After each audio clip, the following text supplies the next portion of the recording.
You know what that is.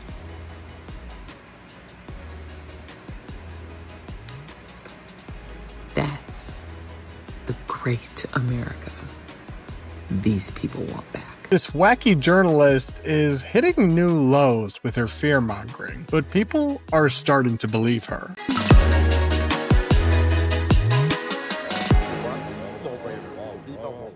We're going to react to the latest wild take from Joy Reid, formerly of MSNBC, the progressive journalist and commentator who is stirring people up over more extreme alarmism, because today is a day that ends in Y. Yes, that and so much more is coming up on today's episode of the Brad vs. Everyone podcast, my daily show where we take on the craziest ideas from across the internet, our media, and our politics, all from an independent perspective. Guys, I'm bringing you this one on the road as I got booked to do CNN tonight at 10 p.m. Eastern on Monday night. Please do tune in if you care to do that sort of thing, and had to fly into New York City. Regardless, I'll probably break down some highlights of the appearance on the show later this week, assuming that it's as spicy as I'm hoping. But for today, we're at our regular business, just in a slightly different improvised hotel setup, so hopefully you'll bear with me on that front. But up first, we're going to check in with Joy Reid, who you may remember was fired from MSNBC after years of kind of the most extreme and obnoxious hyperventilating imaginable about doomsday warnings about Trump and progressive panic and constantly hopping on the woke issue of the day. Yes, she is back, and she is now rebranding as a TikTok influencer and putting out this kind of bizarre, fear-mongering content, like seriously suggesting that Trump is bringing back slavery. Take a listen to this video. The idea of finding some way to get farm workforce and service sector workforce, and I think you've discussed somehow a program of people leaving on a sponsorship and coming right back. Can you give us a little more detail about that and why, in the view of some hardliners, it's not amnesty? Take care of our farmers and hotel workers and various other people, and we're working on it right now, and Ron's going to be involved, and you're involved already. So we have a case, a lot of cases where ICE will go into a farm, and these are guys working there for 10, 15 years, no problem. The farmers know them. We're going to put, it's called farmer responsibility or owner responsibility, where they're going to be largely responsible for these people. And they know these people. They've worked on the farms for 15 years, and all of a sudden so I have a great, Ron does, Christy does, we have a great feeling for the farmer and for others in the same position. And we're going to give them responsibility for people. And we're going to have a system of signing them up so they don't have to go. They can be here legally. They can pay taxes and everything. They're not getting citizenship, but they get other things. And the farmers need them to do the work. Without those people, you're not going to be able to run your farm. See now, y'all don't get mad at me when I tell you what it is. You just heard what it is. You know what that is.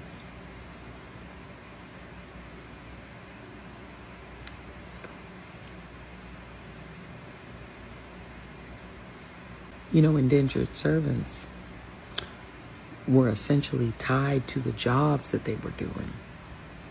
And if they weren't working, they weren't allowed to be here.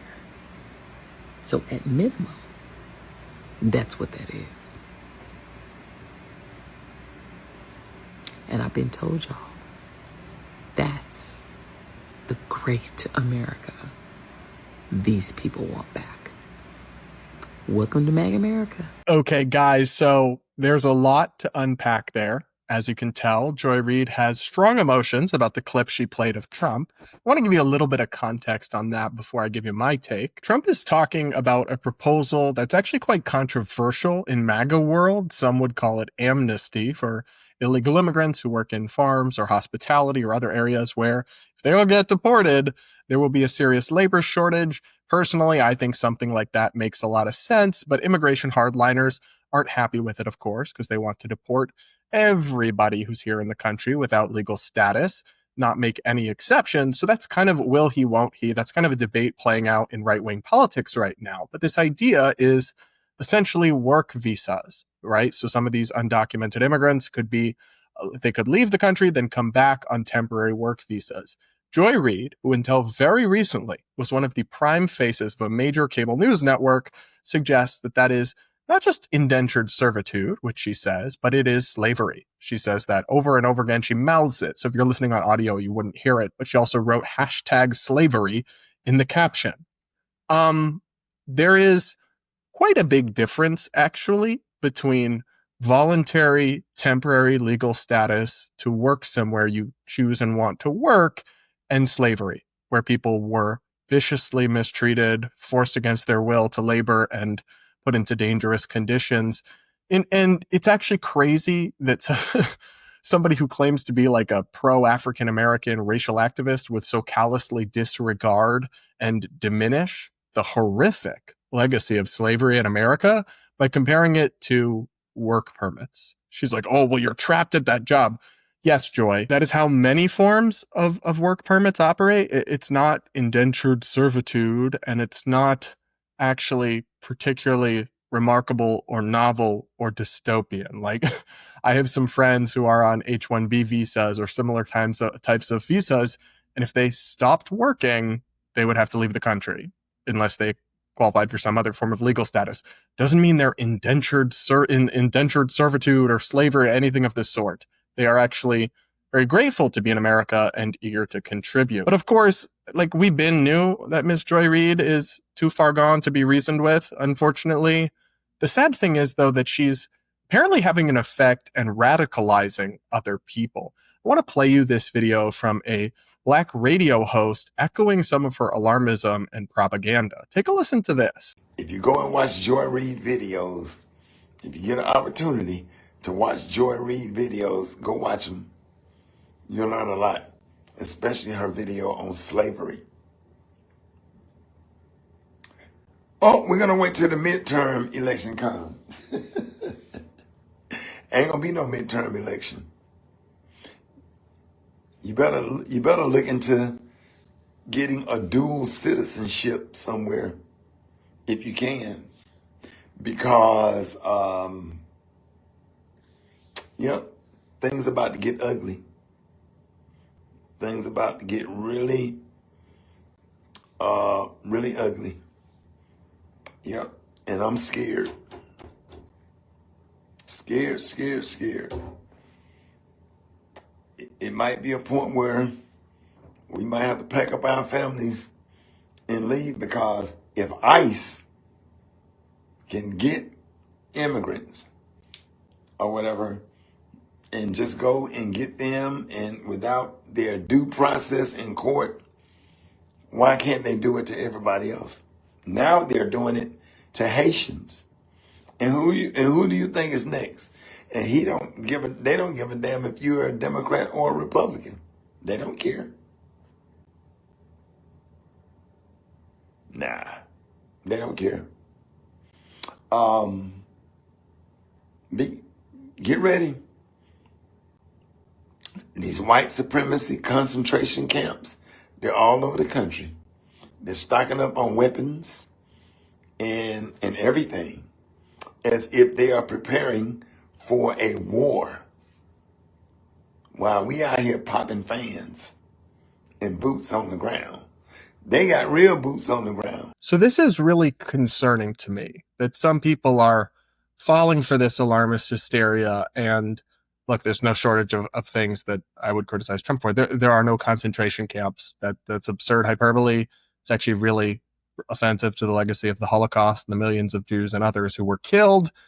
And temporary immigration detention facilities. While I'm actually not a supporter of mass deportations, I think we should have a more moderated approach, is not the same thing as that. And there is literally no reason to believe that the midterms will be suspended or any sort of like dictatorial move to seize the elections. Of course, I mean, it's possible. And I would say after the tantrum Trump threw in 2020 when he lost, you never know for sure. But seeing as there's no actual evidence that that's happening, it's alarmist and hysterical to spread that kind of thing and make people panic.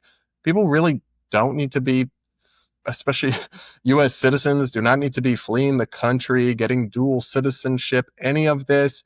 But again, he's citing Joy Reid as an information source, which is scary, because she literally thinks the Trump administration, even though they've appointed freaking black cabinet officials and won increasing portions of the black vote, is going to bring back slavery to America. That is not an exaggeration. That is literally what they think make America great means.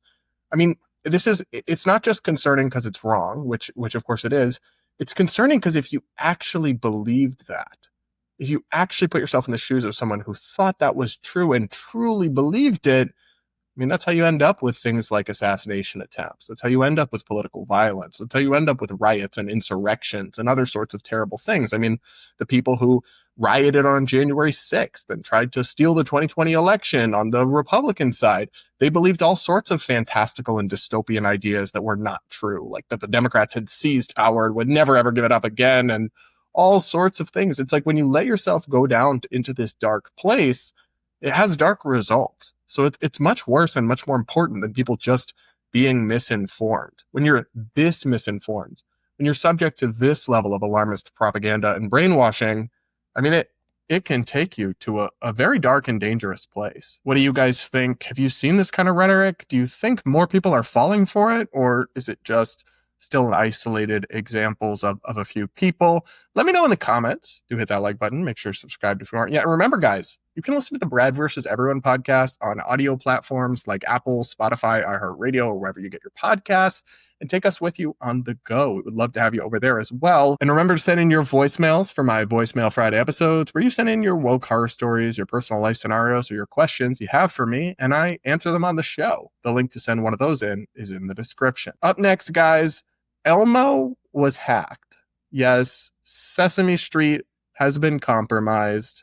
That is a sentence I'm actually saying, which feels weird and feels wild, but honestly, so many stories in 2025. If you presented them to me 5 years ago and told me this would be something I'd be talking about in the news, I would have looked at you like you had 3 heads. Yeah, that's our current timeline. Elmo has been hacked. The official Elmo account on Twitter, X. Now, these tweets have since been deleted, but Elmo was hacked and immediately went on unhinged, virulently anti-Semitic and violent tweet threads that we're going to go over. So whoever seized the Elmo account with this hack immediately tweeted, "Release the files" at Donald Trump, child effer, referring to the Epstein files. But then here's the really disturbing bit. Elmo says all Jews should die.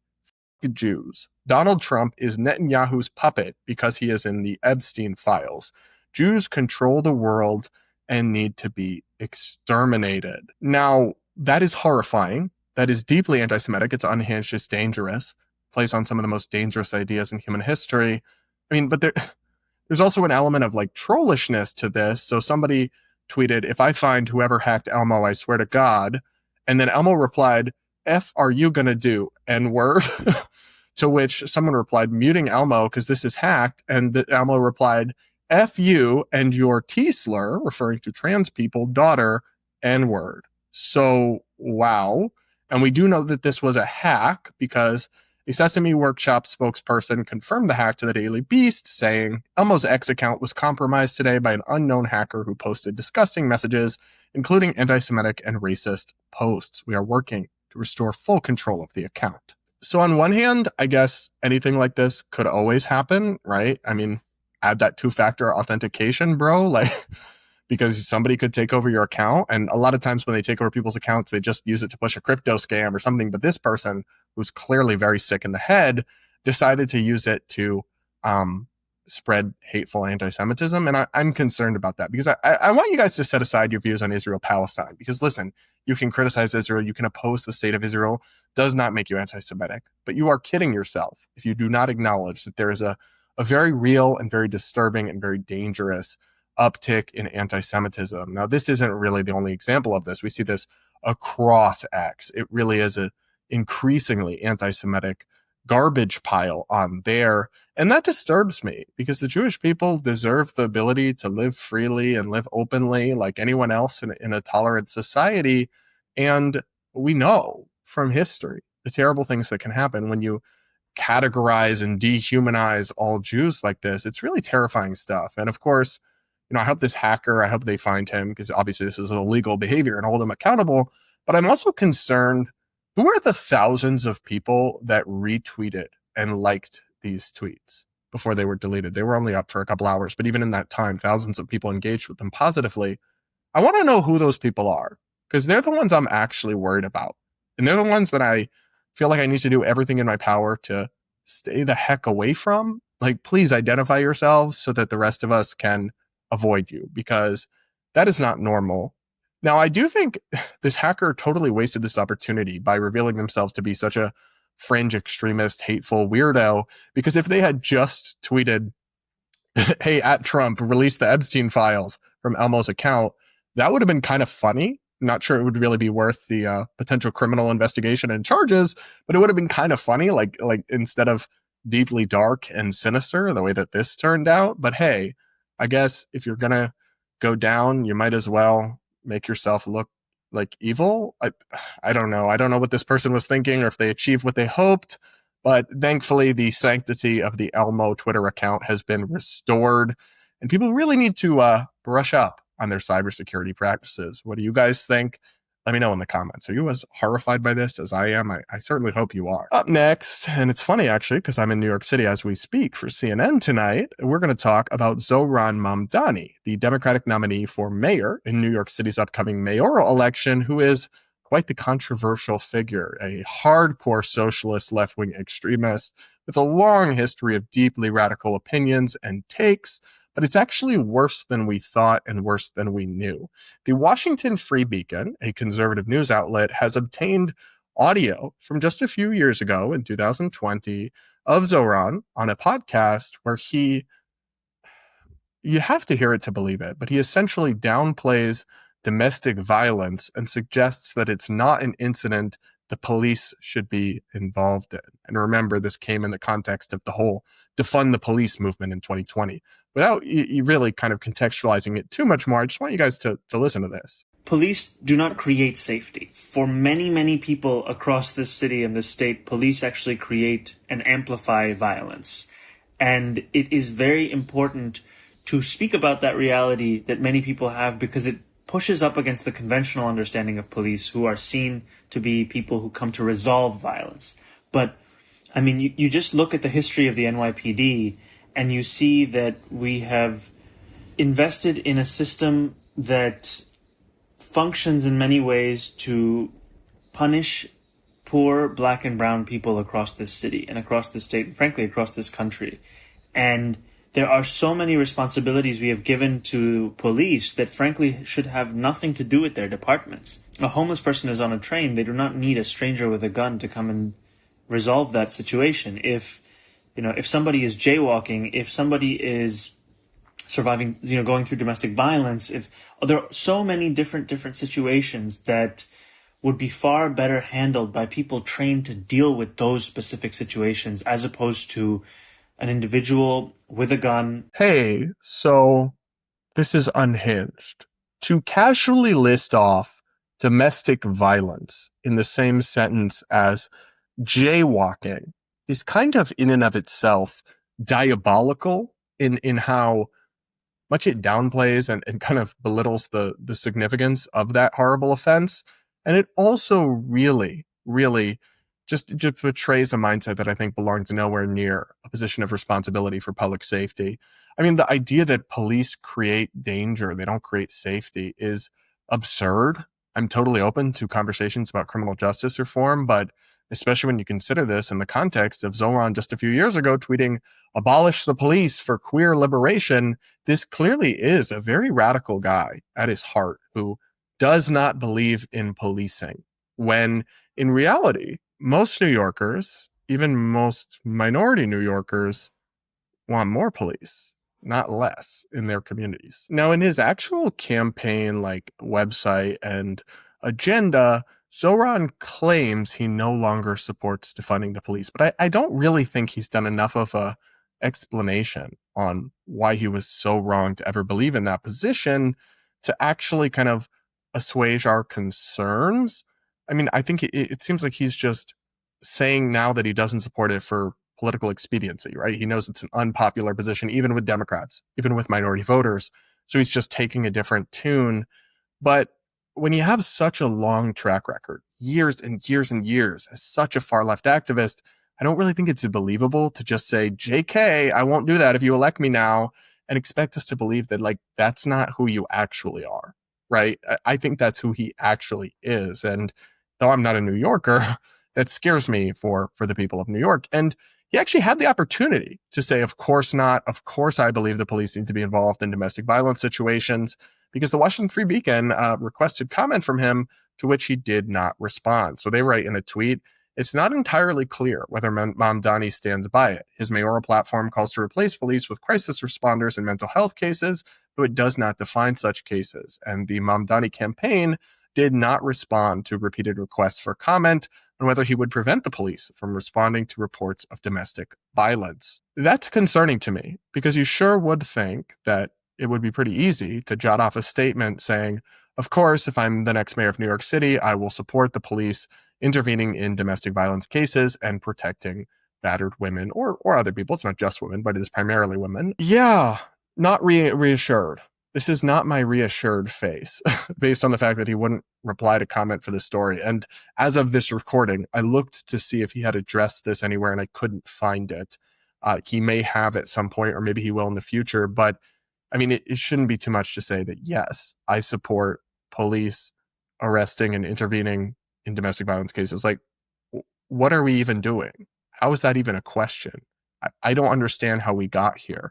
I don't understand how we ever entered a politics where someone as radical as him could be at all viewed as mainstream or electable. It's kind of scary, honestly. But I think people need to remember how deeply radical that 2020 moment was. And it was kind of summed up funnily by this tweet I encountered by a guy named Blake Flayton. He wrote, fun story. Oh, it's actually not really a fun story, but fun story. When I was living in Brooklyn, I would hear my super downstairs assault his girlfriend/wife almost every night. At the time, I was swallowing progressive propaganda about not calling the police, so I called the landlord, a community safety service, the property manager, and talked to the neighbors to see if they would intervene. It kept happening. So I eventually called the police, and it stopped, and the super was removed from the building. I'm glad I did that, though I continue to feel guilt that I waited so long. I mean, yeah, I'm glad he did the right thing in the end and called the police, but I guess maybe that tweet in this story sums up the evolution that some people have had, where they've come to their senses a little bit on this stuff. But Zohran, I don't believe that he really has. I just don't believe that he is now some moderate who will support the police and all that. I think he's still that radical at heart. And given that he may well be the next mayor of New York City, and that regardless, he is now a prominent face of Democratic politics, that really concerns me. What do you guys think? Can you believe a mainstream politician actually suggested that police shouldn't get involved in domestic violence cases? That is absolutely wild, but here we are. Speaking of things that are absolutely wild, we're going to talk about some news that I still can't wrap my head around. Donald Trump has nominated a Twitter troll to be an official U.S. ambassador. Yes, seriously. Take a listen to this reporting from ABC News in Australia. A former Sydney local councillor turned conservative influencer and self-proclaimed alpha male has been named as Donald Trump's pick for the US ambassador to Malaysia. North American correspondent Carrington Clark joins us now from Washington. Good morning, Carrington. What do we know about Nick Adams? Yeah, Nick Adams has risen to prominence here in the United States, in part because Donald Trump has publicly endorsed two of his books. But back in Australia, he served as a deputy mayor in Ashfield, which is kind of the inner western suburbs of Sydney. And he had a colourful political history there.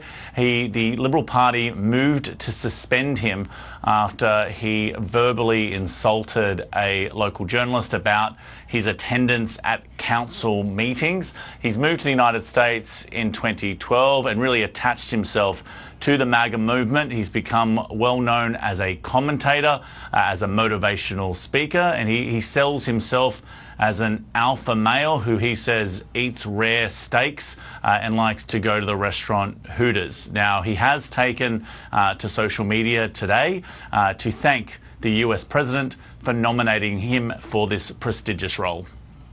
To the country that has given me so much, I am humbled and honoured to be in a position to give back. I look forward to my confirmation process before esteemed senators. So this is absolutely wild to me because I have followed Nick Adams for years on Twitter because I've always thought he was so extreme, so almost to the level of parody, of satire. What a goofball chud he was. And he tweeted the most obnoxious things about what an alpha male he was and how about women and all this stuff. But I believed he was doing a bit, yet as a troll, like intentionally exaggerating and being a troll. But Donald Trump apparently is decided to reward that and make a Twitter troll an official ambassador to the United States. So I want to read you some of his best tweets, some of his greatest hits from over the years that sum up the seriousness and character of this individual. He wrote, "It starts with Fortnite and boneless wings. It ends with gender pronouns and communism. I will admit it. I will stand on business. Boneless wings are better than bone-in wings. They soak up the sauce more and you get more meat. It's just chef's kiss. And I will stand on that, even if it leads us into communism." Here's some more tweets from Nick Adams. "I go to Hooters. I eat rare steaks. I lift extremely heavy weights. I read the Bible every night. I am pursued by copious amounts of women. I am wildly successful. I have the physique of a Greek god. I have an IQ over 180. I am extremely charismatic. They hate this." And then in another tweet he wrote, "Alphas don't need to announce they are alphas. Everyone just knows." Even though in his X name he had, in parentheses, alpha male. See how it has to be a bit? See how it's so it's not even real. He's just a troll. But he's also an ideologically inconsistent and absurd troll because he has tweeted for things like, for example, "Any adult that needs to discuss sexuality with a kindergartner is a predator, not a teacher." Which, okay, fine. Yeah, sure. But he also tweeted this. "Back in the 80s, how gender studies were done." And then it's a young boy reading Playboy that has nudes. He also tweeted, "If more members of Gen Z had been brought to Hooters as children, I can guarantee we would have had a red wave last night." That was after the 2022 midterm elections. He continued, "I am sick and tired of beta males and feminists trying to guilt alpha males out of eating at Hooters. There's absolutely nothing wrong with eating at Hooters on a weekly basis, even with the family and kids." I'm going to go out on a limb and say that you probably shouldn't be okay with exposing kids to Hooters, which is extremely sexualized, if you're going to champion, anyone who sexualizes kids or exposes them to ideas about sexuality is terrible. I mean, I basically agree that they shouldn't be exposed to this stuff, but you should at least be somewhat consistent, and this guy is not. He has a weird obsession with Hooters. He tweets about it all the time. This is my personal favorite tweet of his. "Just boarded a flight. I got to my seat and spread my legs wide, as I always do. I was immediately confronted by a wife and her husband in my row, accusing me of man-spreading and being inconsiderate. As an alpha male, I had no intention of apologizing or adjusting, so I reclined my seat all the way back and told them respectfully to get bent. Man's comfort is of paramount importance." Okay, well, you just sound extremely inconsiderate and obnoxious, if that's even a real story, which I don't actually believe that it is for a second. So look, I don't even want to talk too much about this guy because he's just a clown, he's just an obvious troll, an engagement rage baiter. But obviously, look, US ambassadorships are important, but not important. Some of them are important to certain countries, but some of them are almost ceremonial gigs that don't involve that much of substance or seriousness. But it's still really. I mean, the idea that the Trump administration would appoint this guy to anything is embarrassing. It just makes America look like a joke. Why? Why would you do this? Just patronage to reward somebody who's publicly slobbed on your knob for years and sucked up to you? I mean, surely you have people who are supporters of you, who you could put in your ceremonial positions, that aren't utter clowns and trolls. It just comes off as so unserious. And when you consider the fact that we've covered it on the show, really extreme people with really dodgy histories and pasts have been appointed to actual jobs in this administration, it's just of a piece with the broader trend of unseriousness, amateurness, and clownishness that I think has unfortunately dogged the second Trump administration more so than the first.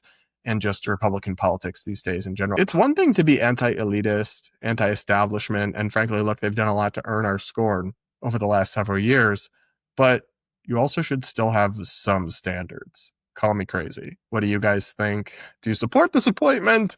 Let me know in the comments. All right, guys, that'll be it for this episode of the Brad versus Everyone podcast. Thank you so much for tuning in. Please do make sure to subscribe if you aren't yet. Do hit that like button before you go, and we'll talk again real soon.